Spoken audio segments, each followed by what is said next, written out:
In this class, we are going to focus, as we said in the previous class, on the study of the second form of mechanical energy, potential energy. We will start by seeing what we mean by potential energy and what considerations we have to take into account to define it.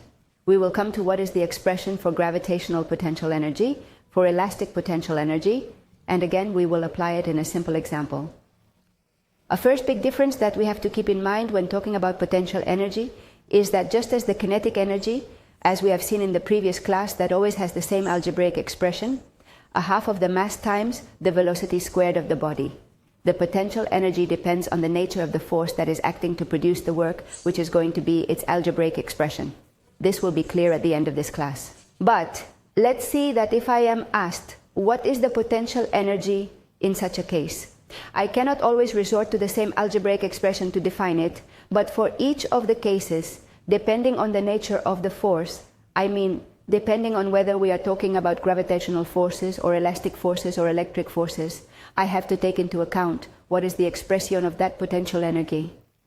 Potential energy, which we began to introduce in the previous class, is also a form of mechanical energy, but it is the energy that bodies have due to their position or configuration, not to their state of motion, as in kinetic energy. And already in the times of Aristotle, there was the idea that a body had the capacity or potential to do work, even if it was not doing it. That concept is the one that is within the magnitude of potential energy. There is an idea that we must always keep in mind when we talk about potential energy, and that is that we can only talk about potential energy associated with different types of forces if that force is conservative. That is, if the work produced by that force between 2 points or 2 situations A and B does not depend on the path chosen to go from state A to state B, it is totally independent. That meant that the force was conservative and therefore the work only depended on the initial conditions and the final conditions. We are therefore going to deduce what is the expression of that potential energy depending on the nature of the force. And the idea that we are always going to keep in mind is that the relation that I am going to have between work and its relation with the potential energy is that the work is going to be equal to minus the variation of the potential energy of the system due to a conservative force.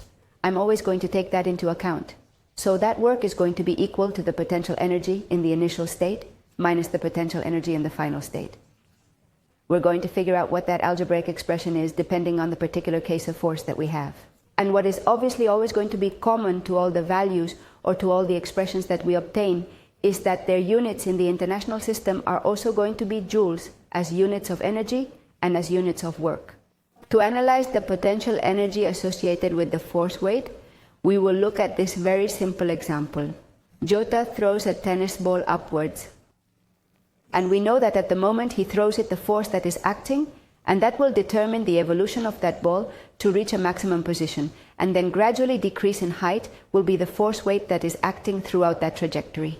Let's calculate the work due to that weight force. The work due to this force weight will be defined taking into account that the force will be of modulus mg, but according to the unit vector negative direction minus k, and the displacement will be determined by a differential of zeta and unit vector k.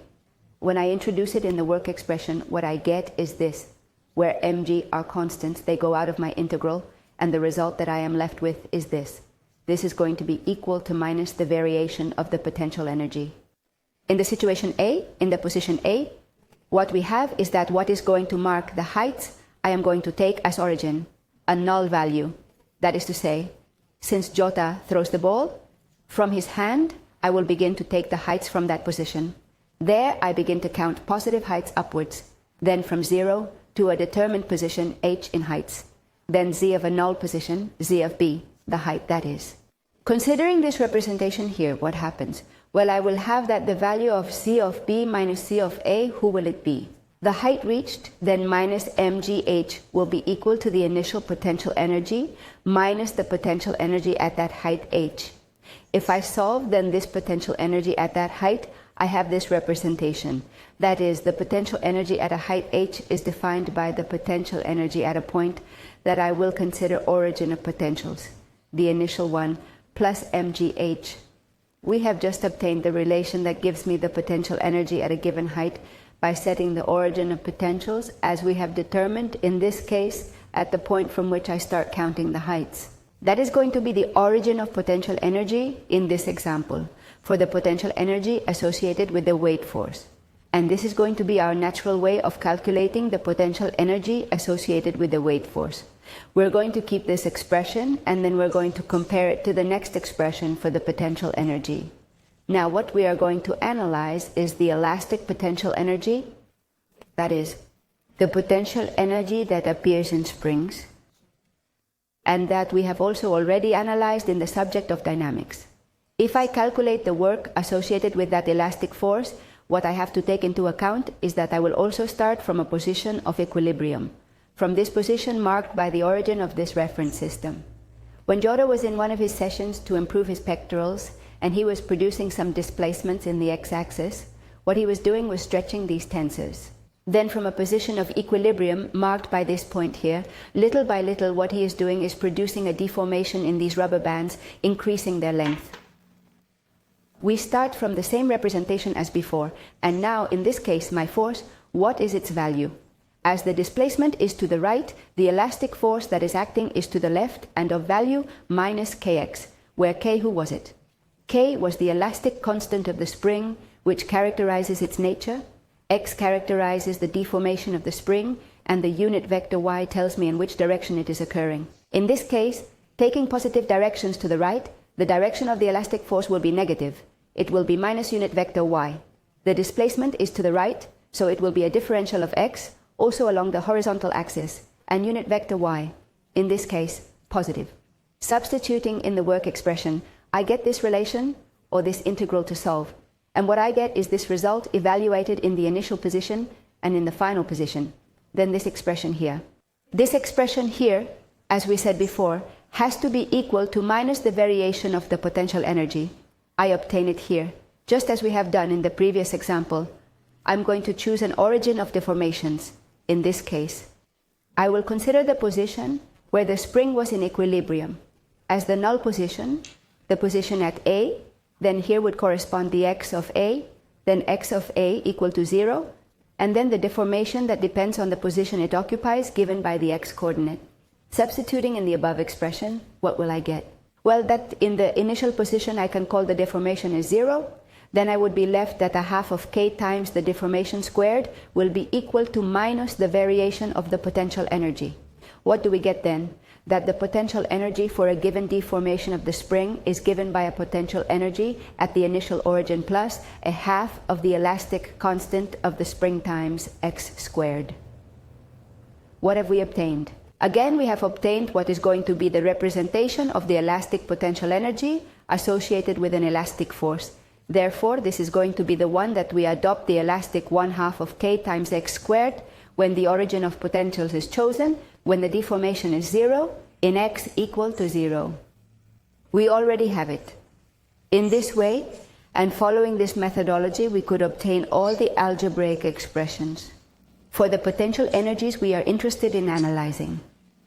Clearly, the algebraic expression of this elastic potential energy is very different from the algebraic expression of the gravitational potential energy associated to the weight force, and this is going to be a constant for all potential energies. Each time we will have to calculate what is this algebraic dependence.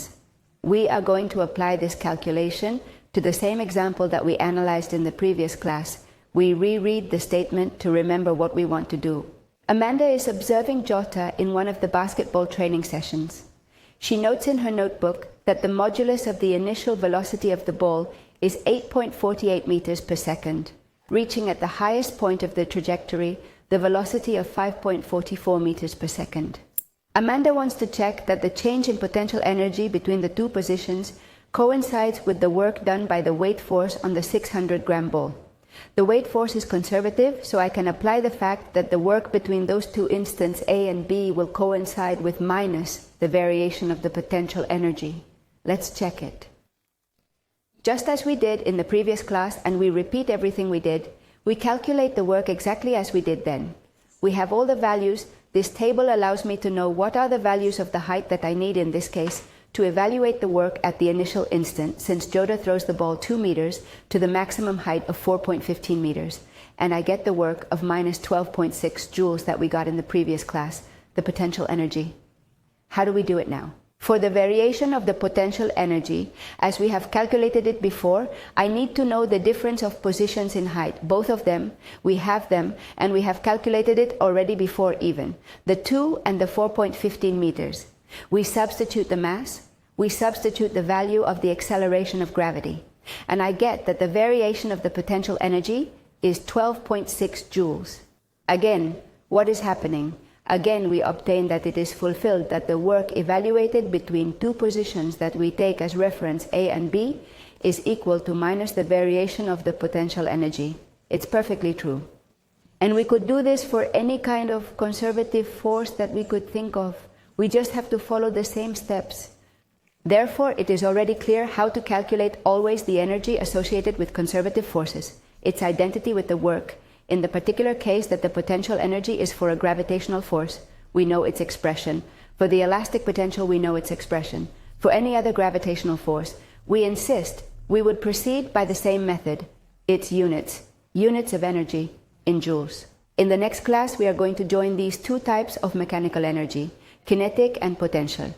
And we are going to analyze one of the great principles of physics as well, the principle of conservation of mechanical energy. Until then.